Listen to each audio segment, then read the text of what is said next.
What if I told you that the very claim that we Freemasons worship Lucifer is ironically the work of the devil himself, and that those making this claim, whilst they think they're actually doing God's work, are actually the ones spreading the lies and doing the work of Satan himself? Now, you've probably heard many people say that Albert Pike states that Freemasons worship Lucifer, but those same people then use this to claim that all of Freemasonry is satanic. Now, this claim comes from Morals and Dogma, where Pike references Lucifer in that book many times. However, when you actually criticize Pike's work and examine its history, you reveal that these views and claims are actually the work of Lucifer himself.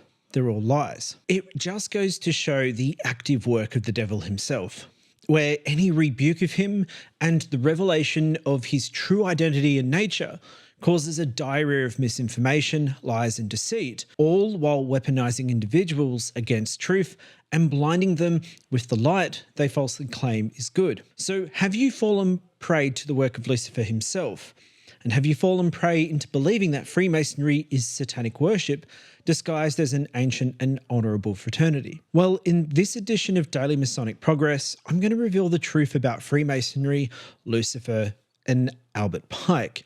And we're going to take a look at who Albert Pike was and his connection to the Scottish Rite. We're also going to look at where these false accusations of worshipping Lucifer originate, and what does a 33rd degree Grand Cross Mason have to say about this. And if you also stick around to the end, I'll share a way that we as Freemasons can easily debunk these false accusations. But to understand where these alleged satanic worship views come into Freemasonry, we really need to understand who Albert Pike was and what his connection to the Scottish Rite is. Otherwise, we're going to lack the very foundational knowledge of his work that's used by non-Masons to justify their false claims about Freemasonry and how they consider Morals and Dogma the one true authority on Freemasonry. Albert Pike was born in 1809 and lived until 1891. He was a self-educated teacher and distinguished himself as a prominent lawyer, and he notably represented Native American tribes while concurrently pursuing careers in journalism as well as poetry. Pike's many talents and interests led him to engage in politics, military service, and most significantly Freemasonry. And then during the Civil War, Pike served the Confederacy as a brigadier general and primarily focused on negotiations with Native American tribes and led him to command the Indian Cavalry. He resigned from his post in 1862 amidst allegations of financial mismanagement, though these charges were subsequently found to lack any evidence. Pike's involvement in Freemasonry commenced in 1850, and it swiftly became a central focus of his life. He ascended rapidly through the ranks of the Scottish Rite, culminating in his election as Sovereign Grand Commander of the Southern Jurisdiction in 1859. A position he retained until his death in 1891. Pike dedicated a considerable time to the development and refinement of Masonic rituals and philosophy, especially for the Scottish Rite. And he significantly shaped the Scottish Rite in the Southern jurisdiction's practices and their teachings. It's important to note that Pike's influence has had little impact on other non-American jurisdictions and no impact on craft masonry. There was one contribution to Freemasonry that was his most influential, and that was the publication of Morals and Dogma, the ancient and accepted Scottish Rite of Freemasonry, and that was published in 1871. This seminal work, which explores the symbolic meanings and moral lessons of the Scottish Rite degrees that are performed by chapters under the Supreme Council for the Southern Jurisdiction, became a cornerstone of Masonic literature and a key cause of many of the false and misinterpretations of Freemasonry as a whole. His writings have been criticised by many Masonic scholars, and that's owing to the fact that Pike's writing is often considered excessively complex, difficult to comprehend, and easily misleads readers. But also because his work largely represents his personal views rather than universally accepted Masonic truths. Several of Pike's claims about Masonic history and symbolism have been disproven. But if there was one criticism of Pike's work that is the most alarming, it's its over-reliance and overemphasis on his writings as the ultimate truth of Freemasonry, rather than those being his interpretation and specifically applicable to the single jurisdiction, being the Supreme Council of the Southern Jurisdiction. But what's important to remember about Pike and know about Scottish Rite Masonry is the Mother Supreme Council, the Southern jurisdiction, was established in 1801, some 57 years before Pike was elected its Grand Commander. But the high degrees of Freemasonry are said to have been practiced informally for some considerable time before their emergence and formalisation as a rite in 1747 in France. But we also need to consider that by the time Pike was head of the Supreme Council for the Southern jurisdiction, many other Supreme Councils around the world had been formed and were practicing the 33 degrees. The Supreme Council of France was formed in 1804, Italy in 1805, the Supreme Council of Ireland in 1824, and the Supreme Council of England and Wales in 1845. And whilst the Southern jurisdiction is the Mother Supreme Council, the same as how the Grand Lodge of England is the Mother Grand Lodge, it is by no means the absolute single global authority. After all, each Supreme Council is supreme of its own jurisdiction. You cannot be a member of more than one Supreme Council, otherwise it wouldn't be supreme. So now we know about Albert Pike, and we have some preliminary history about the Scottish Rite. Where do these views of Freemasonry being satanic come from? Well, in Morals and Dogma, Pike mentioned Lucifer and the devil around 40 times. The one quote that lights the fire about these satanic worship claims is this: Lucifer, the light bearer, strange and mysterious name to give the spirit of darkness. Lucifer, the son of the morning, is it he who bears the light, and with its splendours intolerable blinds feeble, sensual or selfish souls?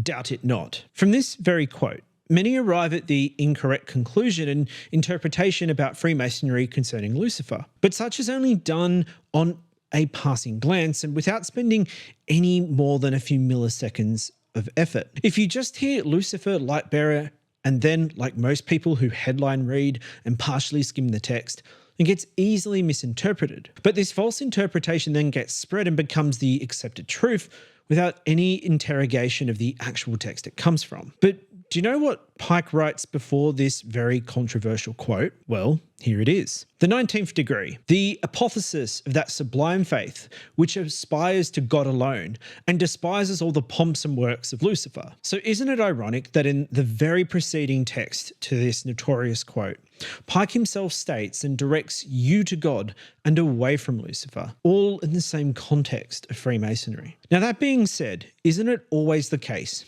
that those who make these false claims about Freemasonry, when rebuked, simply respond with, well, you're not a 33rd degree, you're not a high enough degree, you don't know the truth, and you're not high enough, and you're not in the inner circle, blah, blah, blah, blah, blah. What I find hypocritical is that a non-Mason with no degree is now an authority on what is or isn't a teaching of Freemasonry. They always want to lay claim to wanting a 33rd degree on the Supreme Council to tell them the truth, while no one else on earth can. So I wonder how they would respond if an actual 33rd degree Mason with a Grand Cross of Honour, who is a full member of the Supreme Council of the very Mother Supreme Council, the Southern jurisdiction that Pike was head of, actually gave them the truth.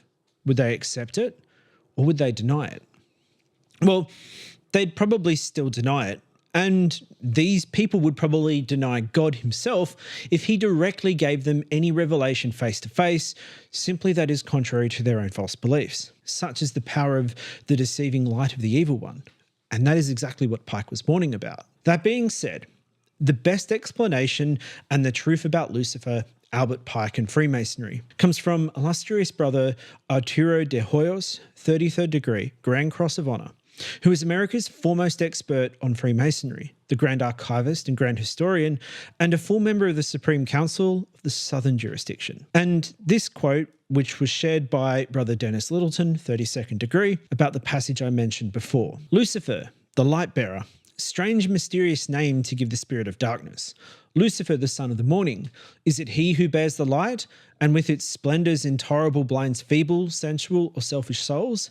Doubt it not. So here is the truth from the highest Masonic authority on the matter. I have linked all the Bible verses in the description on the show notes to their corresponding verses on Bible.com. And Arturo writes, this passage is easily misunderstood when not read carefully, and just as easily understood if read carefully. Let's break it down into two parts. Morals and Dogma states the Apocalypse, book of Revelation.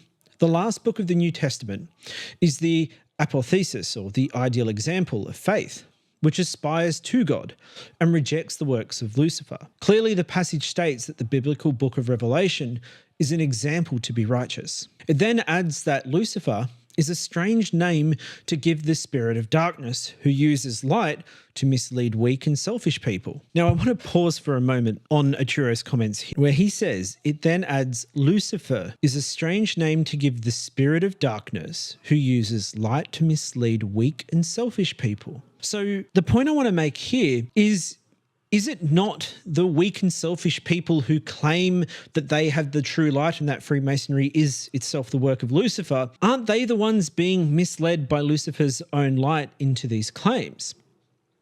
It seems so. But let's get back into what Arturo writes. But why does it say that Lucifer the light bearer is a strange name for the spirit of darkness? Simply because the name Lucifer means light bearer. The name derives from the Latin genitive lucius, or light, and ferre, to bring or to bear. Hence, Lucius Ferrer becomes Lucifer, the light bearer. It's thus ironic that the spirit of darkness should be called the light bearer.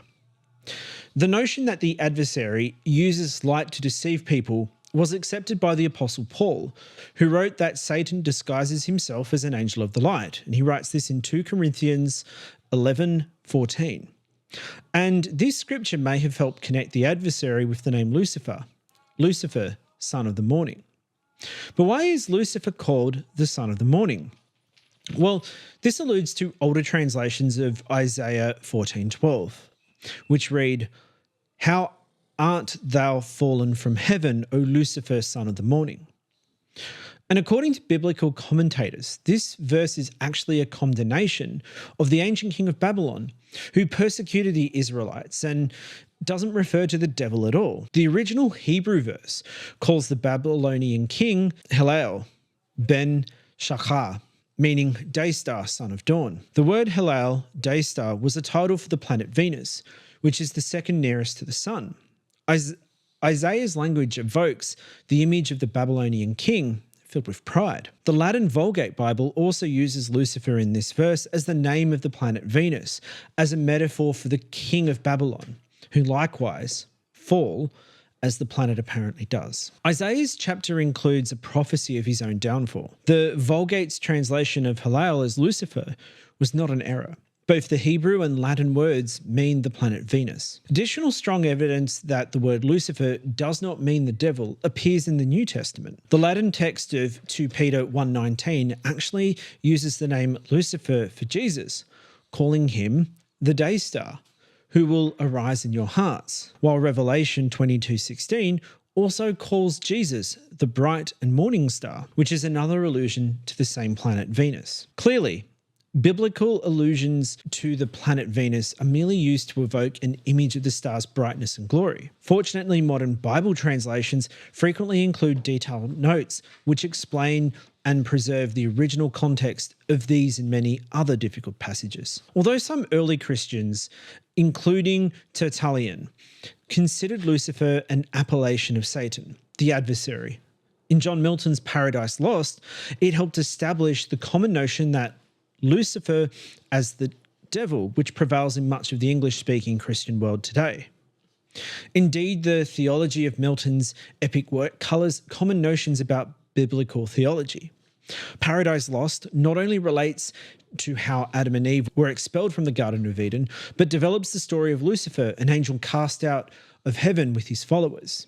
He becomes Satan, an adversary of God, an enemy of man's salvation. Angered at being cast from heaven, he and his followers strive to lead the man, Adam, and his posterity astray. Morals and Dogma 1928, the verse in question, is also sometimes mentioned together with the Taxil hoax, a known forgery which asserted that Albert Pike and Scottish Rite Masons worshipped Lucifer as their god. And this notorious hoax was created soon after Pike's death, when Leo Taxil declared that Albert Pike was the sovereign pontiff of Freemasonry, ruling over a secret body called the Palladium. According to the hoax, Pike delivered instructions to the 23 Supreme Confederated Councils of the world. No such organization ever existed. The instructions included the statement, "Yes, Lucifer is God," with the further assertion that Adonai, the God of the Bible, is the evil god. In spite of its patent absurdity, the hoax was accepted by the Roman Catholic Church for many years, and then Freemasons were denounced as Luciferians and devil worshippers. So in spite of this,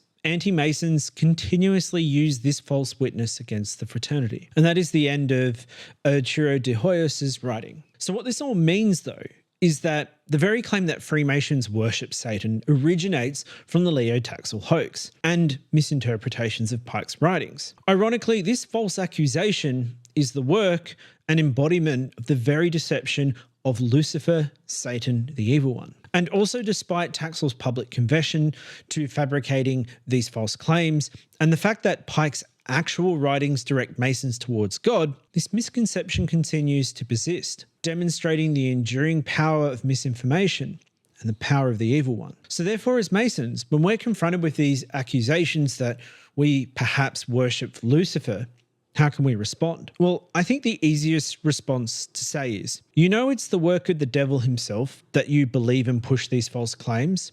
So are you really doing the work of the evil one? You see, these false claims originated from the Leo Taxil hoax, where he lied about the claims of devil worship and Pike. Pike, in fact, directs Masons towards God and rebukes and cautions against falling for the false light of Lucifer. So, are you doing the work of God? Or are you actually doing the work of Satan?